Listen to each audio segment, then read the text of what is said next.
സാനിയോയിലേക്ക് നമ്മൾ പോവുകയാണ്. സാനിയോ പ്രമോദ് കോട്ടൂളിക്ക് ഒപ്പമാണുള്ളത്. പരാതിക്കാരനായിട്ടുള്ള ശ്രീജിത്തിന്റെ വീടിന് മുമ്പിൽ കുത്തിയിരുന്ന് സമരം നടത്തുകയാണ്.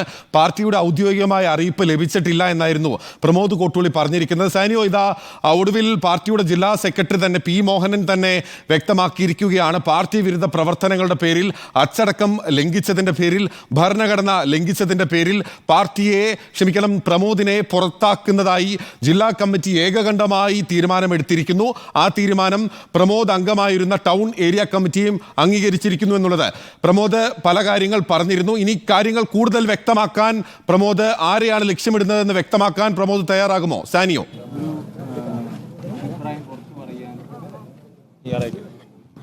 ബിനിൽ, അക്കാര്യം നമുക്ക് അദ്ദേഹത്തോട് തന്നെ ചോദിക്കേണ്ടതുണ്ട്. അതായത് ഇത്തരത്തിൽ കൃത്യമായി ജില്ലാ സെക്രട്ടറി പി മോഹനൻ ആ കാര്യം വ്യക്തമാക്കിയിരിക്കുകയാണ്. പി മോഹനൻ, ജില്ലാ സെക്രട്ടറി ഈ കാര്യം വ്യക്തമാക്കിയിരിക്കുകയാണ്. താങ്കളെ പാർട്ടിയിൽ നിന്ന് പുറത്താക്കിയിരിക്കുന്നു, പ്രാഥമിക അംഗത്വത്തിൽ നിന്ന് പുറത്താക്കിയിരിക്കുന്നു എന്ന്. ഇനിയിപ്പോൾ താങ്കൾ പാർട്ടി അംഗമല്ല. ആർക്കെതിരെയാണ് താങ്കൾ ഈ സമരം ചെയ്യുന്നത്? അല്ലെങ്കിൽ എന്താണ് താങ്കൾ ഉദ്ദേശിക്കുന്നത്? പാർട്ടി അംഗമല്ലാത്ത ഒരാൾക്ക് പറയാം.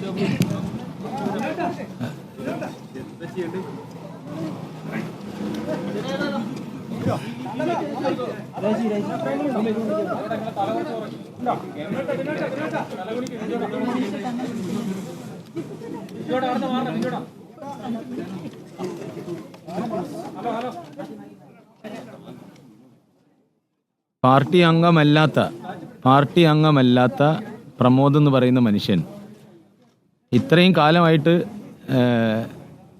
ജീവിക്കുകയും അവരുടെ ജീവിതത്തിൻ്റെ ശ്വാസം പോലെ കൊണ്ടു നടന്നല്ലേ. അപ്പോൾ ഇനി ശ്വാസം വലിക്കേണ്ട എന്ന് പറയുമ്പോൾ അയാളത് മരണതുല്യമായിട്ട് കേൾക്കും. അപ്പോൾ എന്തിനാണ് നിങ്ങളെ കൊല്ലാൻ വേണ്ടി തീരുമാനിച്ചതെന്നുള്ളതിൻ്റെ ഉത്തരം അവസാനത്തെ തുള്ളി ആ ജീവൻ നിലനിൽക്കാൻ കൊടുക്കുമ്പോൾ സ്നേഹമുണ്ടെങ്കിൽ പറയണം.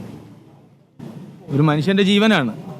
ആ ജീവന് അവസാനത്തെ ശ്വാസത്തിലേക്ക് എത്തുമ്പോൾ നമ്മൾ അവസാനത്തെ തുള്ളി ചുണ്ടിലിങ്ങനെ ഉറ്റിച്ചു കൊടുക്കും.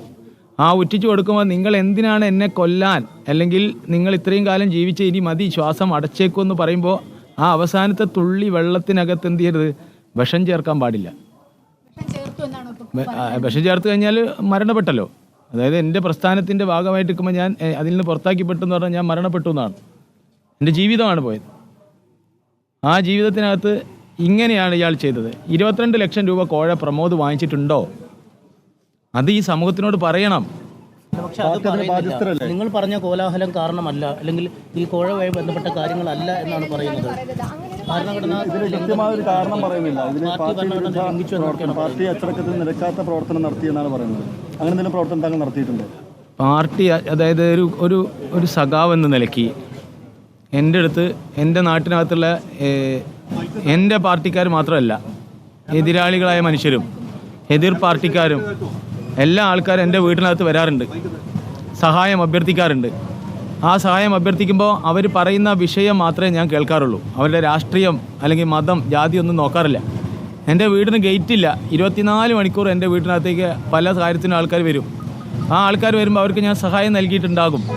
ആ സഹായം നൽകിയത് ഒരു സഖാവ് എന്ന നിലയ്ക്കാണ്, ഒരു മനുഷ്യനെ നിലയ്ക്ക് എൻ്റെ ഉത്തരവാദിത്തമാണ്. ആ സഹായം ഞാൻ നൽകിയിട്ടുണ്ടാകും.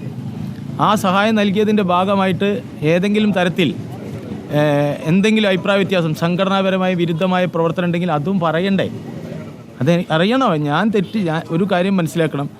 ഒരാളെ നിങ്ങളെ ഇങ്ങനെ തൂക്കിക്കൊല്ലാൻ വിധിച്ചിരിക്കുന്നു എന്ന് പറയുമ്പോൾ നിങ്ങൾ ചെയ്ത കുറ്റം എന്ന നിലയ്ക്ക് ഇങ്ങനെ വായിക്കൂലേ? ആ വായിക്കണം. നിങ്ങൾ ഇന്ന കാര്യം ചെയ്തു, നിങ്ങൾ കോഴ നടത്തി, നിങ്ങൾ റിയൽ എസ്റ്റേറ്റ് നടത്തി, അല്ലെങ്കിൽ നിങ്ങൾ ഇന്ന ആൾക്കാരെ ഭീഷണിപ്പെടുത്തി, അല്ലെങ്കിൽ അയാളെ സാമ്പത്തിക ഇടപാട് നടത്തി എന്ന് പറയുമ്പോൾ ഈ നാട്ടിനകത്ത് എന്തുണ്ടാവും? ഈ പുതിയ കാലത്ത് WhatsApp, email, Snapchat, message, phone കോളുകൾ, അങ്ങനെ ഏതെങ്കിലും ഒരു തരത്തിൽ പ്രമോദ് എന്ന് പറയുന്ന മനുഷ്യൻ ഇപ്പോൾ പറയുന്ന 22 ലക്ഷം കോഴയുടെ വർത്തമാനം ഏതെങ്കിലും ഒരു ഫോണിലോ അല്ലെങ്കിൽ ഏതെങ്കിലും ഒരാളോടോ പറഞ്ഞ സോളിഡ് പ്രൂഫ്, തെളിവ് കൊണ്ടുവരട്ടെ. എൻ്റെ ശബ്ദം വിശദീകരിക്കാൻ ജില്ലാ കമ്മിറ്റിയും അതുപോലെ പാർട്ടിയും ബാധ്യസ്ഥരാണ് എന്നാണോ? പറയണ്ടേ? പറയണം. എന്നെ സംബന്ധിച്ചിടത്തോളം അത് ആര് പറഞ്ഞു എന്നുള്ളതല്ല. കഴിഞ്ഞ 5 ദിവസമായിട്ട് കോഴിക്കോട്, കേരളത്തിലെ എല്ലാ മലയാള ദൃശ്യ മാധ്യമങ്ങൾക്കകത്തും പത്രത്താളുകൾക്കകത്തും PSC നിയമനത്തിൻ്റെ PSC അംഗത്തിൻ്റെ കോഴ 22 ലക്ഷം, PSC അംഗത്തിൻ്റെ കോഴ 22 ലക്ഷം രൂപ കോഴ കൈപ്പറ്റി എന്നാണ് വാർത്ത വന്നുകൊണ്ടിരിക്കുന്നത്. അങ്ങനെ ആ കോഴ കൈപ്പറ്റിയിട്ടുണ്ടോ പ്രമോദ് എന്നുള്ളതാണ്. ഈ ഒരൊറ്റ ചോദ്യമുള്ളൂ. ഞാൻ പറഞ്ഞല്ലോ, അങ്ങനെ കോഴ കൊടുത്തിട്ടുണ്ടെങ്കിൽ ആര് ആർക്ക് എപ്പോൾ എന്തിനു കൊടുത്തു അത് പറയണം. അപ്പൊ ഇങ്ങനെ ഒരു വിവാദം വന്നപ്പോൾ മുഖം രക്ഷിക്കാൻ വേണ്ടി നിങ്ങളെ ബലിയാടാക്കി തോന്നുന്നു?